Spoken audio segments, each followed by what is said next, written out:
أعوذ بالله من الشيطان الرجيم. بسم الله الرحمن الرحيم. الحمد لله الذي أنزل على عبده الكتاب ولم يجعل له عوجا قيما لينذر بأسا شديدا من لدنه ويبشر المؤمنين الذين يعملون الصالحات أن لهم أجرا حسنا ماكثين فيه أبدا وينذر الذين قالوا اتخذ الله ولدا ما لهم به من علم ولا لآبائهم كبرت كلمة تخرج من أفواههم إن يقولون إلا كذبا فلعلك باقع نفسك على آثارهم إن لم يؤمنوا بهذا الحديث أسفا إنا جعلنا ما على الأرض زينة لها لنبلوهم أيهم أحسن عملا وإنا لجاعلون ما عليها صعيدا جرزا أم حسبت أن أصحاب الكهف والرقيم كانوا من آياتنا عجبا إذ أوى الفتية إلى الكهف فقالوا ربنا آتنا من لدنك رحمة وهيئ لنا من أمرنا رشدا فضربنا على آذانهم في الكهف سنين عددا ثم بعثناهم لنعلم أي الحزبين أحصى لما لبثوا أمدا نحن نقص عليك نبأهم بالحق إنهم فتية آمنوا بربهم وزدناهم هدى وربطنا على قلوبهم إذ قاموا فقالوا ربنا رب السماوات والأرض لن ندعو من دونه إلها لقد قلنا إذا شططا هؤلاء قوم اتخذوا من دونه آلهة لولا يأتون عليهم بسلطان بين فمن أظلم ممن افترى على الله كذبا وإذ اعتزلتموهم وما يعبدون إلا الله فأووا إلى الكهف ينشر لكم ربكم من رحمته ويهيئ لكم من أمركم مرفقا وترى الشمس إذا طلعت تزاور عن كهفهم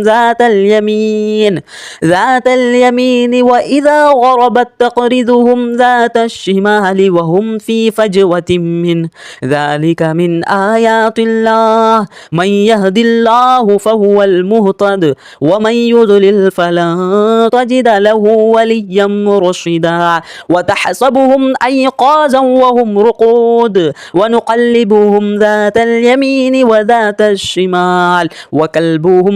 باسط ذراعيه بالوصيد لو اطلعت عليهم لوليت منهم فرارا ولملئت منهم رعبا وكذلك بعثناهم ليتساءلوا بينهم قال قائل منهم كم لبثتم قالوا لبثنا يوما أو بعض يوم قالوا ربكم أعلم بما لبثتم فبعثوا أحدكم بورقكم هذه إلى المدينة فلينظر أيها أزكى طعاما فليأتكم برزق منه وليتلطف ولا يشعرن بكم أحدا إنهم إن يظهروا عليكم يرجموكم أو يعيدكم في ملتهم ولا تفلحوا إذا أبدا وكذلك أعثرنا عليهم ليعلموا أن وعد الله حق وأن الساعة لا ريب فيها إذ يتنازعون بينهم أمرهم فقالوا بنوا تبنوا عليهم بنيانا ربهم أعلم بهم قال الذين غلبوا على أمرهم لنتخذن عليهم مسجدا سيقولون ثلاثة رابعهم كلبهم ويقولون خمسة سادسهم كلبهم رجما بالغيب ويقولون سبعة وثامنهم كلبهم قل رب أعلم بعدتهم ما يعلمهم إلا قليل فلا تمار فيهم إلا مراء ظاهرا ولا تستفت فيهم منهم أحدا ولا تقولن لشيء إني فاعل ذلك غدا إلا أن يشاء الله واذكر ربك إذا نسيت وقل عسى أن يهديني ربي لأقرب من هذا رشدا ولبثوا في كهفهم 300 سنين وازدادوا 9 قل الله أعلم بما لبثوا له غيب السماوات والأرض أبصر به وأسمع ما لهم من دونه من ولي ولا يشرك في حكمه أحدا واتل ما أوحي إليك من كتاب ربك لا مبدل لكلماته ولا تجد من دونه ملتحدا واصبر نفسك مع الذين يدعون ربهم بالغداة والعشي يريدون وجهه ولا تعد عيناك عنهم تريد زينة الحياة الدنيا ولا تطع من أفغلنا قلبه عن ذكرنا واتبع هواه وكان أمره فرطا وقل الحق من ربكم فمن شاء فليؤمن ومن شاء فليكفر إنا أعتدنا للظالمين نارا أحاط بهم سرادقها وإن يستغيثوا يغاثوا بماء كالمهل يشوي الوجوه بئس الشراب وساءت مرتفقا إن الذين آمنوا وعملوا الصالحات إنا لا نضيع أجر من أحسن عملا أولئك لهم جنات عدن تجري من تحتهم الأنهار يحلون فيها من أساور من ذهب ويلبسون ثيابا خضرا من سندس واستبرق متكئين فيها على الأرائك نعم الثواب وحسنت مرتفقا واضرب لهم مثل الرجلين جعلنا لأحدهما جنتين من أعناب وحففناهما بنخل وجعلنا بينهما زرعا كلتا الجنتين آتت أكلها ولم تظلم منه شيئا وفجرنا خلالهما نهارا وكان له ثمر فقال لصاحبه وهو يحاوره أنا أكثر منك مالا وعز نفرا ودخل جنته وهو ظالم لنفسه قال ما أظن أن تبيد هذه أبدا وما أظن الساعة قائمة ولئن رددت إلى ربي لأجدن خيرا منها منقلبا قال له صاحبه وهو يحاوره أكفرت بالذي خلقك من تراب ثم من نطفة ثم سواك رجلا لكن هو الله ربي ولا أشرك بربي أحدا ولولا إذ دخلت جنتك قلت ما شاء الله لا قوة إلا بالله إن ترني أنا أقل منك مالا وولدا فعسى ربي أن يؤتيني خيرا من جنتك ويرسل عليها حسبانا من السماء فتصبح صعيدا زلقا أو يصبح ماؤها غورا رزقا فلا تستطيع له طلبا وأحيط بثمره فأصبح يقلب كفيه على ما أنفق فيها وهي خاوية على عروشها ويقول يا ليتني لم أشرك بربي أحدا ولم تكن له فئة ينصرونه من دون الله وما كان منتصرا هنالك الولاية لله الحق هو خير ثوابا وخير عقبا واضرب لهم مثل الحياة الدنيا كماء إن أنزلناه من السماء فاختلط به نبات الأرض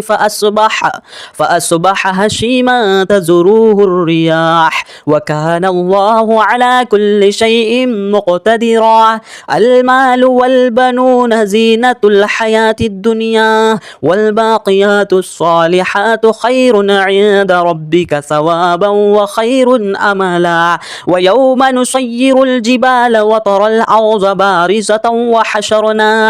وحشرناهم فلم نغادر منهم أحدا وعرضوا على ربك صفا لقد جئتمونا كما خلقناكم أول مرة بل زعمتم أن لن نجعل لكم موعدا وإذ قلنا للملائكة اسجدوا لآدم فسجدوا إلا إبليس كان من الجن ففسق عن أمر ربه أفتتخذونه وذريته أولياء من دوني وهم لكم عدو بئس للظالمين بدلا ما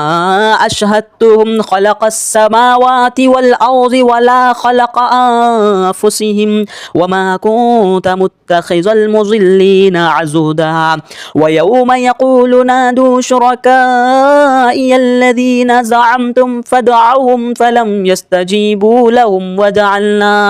وجعلنا بينهم موبقا ورأى المجرمون الناس فظنوا أنهم مواقعها ولم يجدوا عنها مصرفا ولقد صرفنا في هذا القرآن للناس من كل مثل وكان الإنسان أكثر شيء جدلا وما منع الناس أن يؤمنوا إذ جاءهم الهدى ويستغفروا ربهم إلا تأتيهم سنة الأولين أو يأتيهم العذاب قبلا وما نرسل المرسلين إلا مبشرين ومنذرين ويجادل الذين كفروا بالباطل ليدحضوا به الحق واتخذوا آياتي وما أنذروا هزوا ومن أظلم ممن ذكر بآيات ربه فأعرض عنها ونسي ما قدمت يداه إنا جعلنا على قلوبهم أكنة أن يفقهوا وفي آذانهم وقرا وإن تدعهم إلى الهدى فلن يهتدوا إذا أبدا وربك الغفور ذو الرحمة لو يؤاخذهم بما كسبوا لعجل لهم العذاب بل لهم موعد لن يجدوا من دونه موئلا وتلك القرى أهلكنا لهم لما ظلموا وجعلنا لمهلكهم موعدا وإذ قال موسى لفتاه لا أبرح حتى أبلغ مجمع البحرين أو أمضي حقبا فلما بلغ مجمع بينهما نسي حوطهما فاتخذ سبيله في البحر سرابا فلما جاوز قال لفتاه آتنا غداءنا لقد لقينا من سفرنا هذا نصبا قال أرأيت إذ أوينا إلى الصخرة فإني نسيت الحوت وما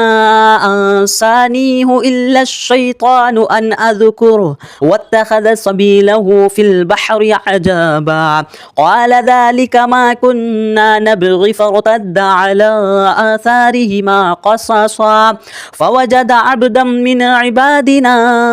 آتيناه رحمة من عندنا وعلمناه من لدنا علما قال قال له موسى هل أتبعك على أن تعلمني مما علمت رشدا قال إنك لن تستطيع معي صبرا وكيف تصبر على ما لم تحط به خبرا قال ستجدني إن شاء الله صابرا ولا أعصي لك أمرا قال فإن اتبعتني فلا تسألني عن شيء حتى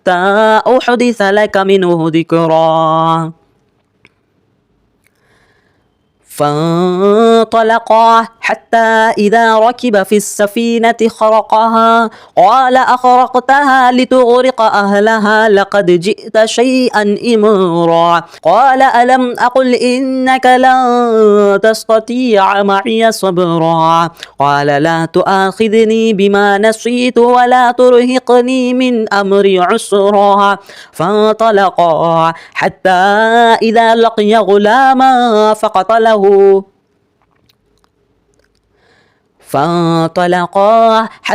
إذا لقي غلاما فقتله قال أقتلت نفسا زكية بغير نفس لقد جئت شيئا نكرا قال ألم أقل لك إنك لن تستطيع معي صبرا قال إن سألتك عن شيء بعدها فلا تصاحبني قد بلغت من لدني عذرا فانطلقا حتى إذا أتيا أهل قرية استطعما أهلها فأبوا أن يضيفوهما فوجد فيها جدارا يريد أن ينقض فأقامه قال لو شئت لاتخذت عليه أجرا قال هذا فراق بيني وبينك سأنبئك بتأويل ما لم تستطع عليه صبرا أما السفينة فكانت لمساكين يعملون في البحر فأرتدوا أن أعيبها وكان وراءهم ملك يأخذ كل سفينة غصبا وأما الغلام فكان أبواه مؤمنين فخشينا أن يرهقهما طغيانا وكفرا فأردنا أن يبدلهما ربهما خيرا منه زكاة وأقرب رحما وأما الجدار فكان لغلامين يتيمين في المدينة وكان تحته كنز لهما وكان أبوهما صالحا فأراد ربك أن يبلغ أشدهما ويستخرج كنزهما رحمة من ربك وما فعلته عن أمري ذلك تأويل ما لم تستطع عليه صبرا ويسألونك عن ذي القرنين قل سألت عليكم منه ذكرا إنا مكنا له في الأرض وآتيناه من كل شيء سببا فأتبع سببا حتى إذا بلغ مغرب الشمس وجدها تغرب في عين حمئة ووجد عندها قوما قلنا يا ذا القرنين إما أن تعذب وإما أن تتخذ فيهم حسنا قال أما من ظلم فسوف نعذبه ثم يرد إلى ربه فيعذبه عذابا نكرا وأما من آمن وعمل صالحا فله جزاء الحسنى وسنقول له من أمرنا يسرا ثم أتبع سببا حتى إذا بلغ مطلع الشمس وجدها تطلع على قوم لم نجعل لهم من دونها سترا كذلك وقد أحطنا بما لديه خبرا ثم أتبع سببا حتى إذا بلغ بين السدين وجد من دونهما قوما لا يكادون يفقهون قولا قالوا يا ذا القرنين إنا يأجوج ومأجوج مفسدون في الأرض فهل نجعل لك خرجا على أن تجعل بينهما وبينهم سدا قال ما مكني فيه ربي خير فأعينوني بقوة أجعل بينكم وبينهم ردما آتوني زبر الحديد حتى إذا ساوى بين الصدفين قال انفخوه حتى إذا جعله نارا قال آتوني أفرغ عليه قطرا فما استطاعوا أن يظهروه وما استطاعوا له نقبا قال هذا رحمة من ربي فإذا جاء وعد ربي جعله